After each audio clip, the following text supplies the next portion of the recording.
তো এটি হলো সবচেয়ে কাস্টমারের জন্য ভালো লাগার দিক হলো এটা। আপনি একটা কাজ করে ফেলছেন, এটা কিন্তু আমি আজীবনের জন্য করছি, যতদিন দীর্ঘদিনের জন্য করছি। কিন্তু আপনি যদি 2 মিনিটের জন্য বা 1 ঘন্টার জন্য একটু যদি এটাকে রিপেয়ার করেন, তাহলে আপনার একটু কষ্টের জন্য আমার কিন্তু অনেক ভালো হয়ে যায়। সারা জীবনে একটা আপনি ফায়দা পেয়ে গেলেন কিন্তু ভাই। এটা কিন্তু অনেকে করতে চায়। তো আপনার কাছে সবচেয়ে আমার এই সার্ভিসটা বেশি ভালো লাগছে। আমার সবগুলো গেট আমি কয়েকটা বক দরজাও বানাইছি, ওখানে আমি বিকল্প কিছু কাজ করছি। এই কাজগুলো আমাকে অনেক অনুপ্রাণিত করছে। তো আমি দোয়া করি আলহামদুলিল্লাহ আপনার কাজগুলো যেন আরো যেন ভালো হয়। দোয়া করবেন হুজুর, যেন আল্লাহ তাআলা আমাকে এইভাবে মানুষের খেদমতের জন্য সুযোগ দেয়।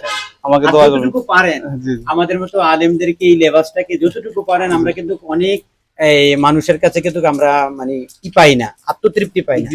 স্যাটিসফ্যাকশনের জন্য বলতেছি, যতটুকু সম্ভব মানুষদেরকে বুঝে শুনে যতটুকু পারেন হেল্প করবেন, আবার আপনার লস করার দরকার নাই। এটা ইনশাআল্লাহ। ঠিক আছে হুজুর, ধন্যবাদ আপনাকে। হুজুর দোয়া করবেন আমাদের জন্য।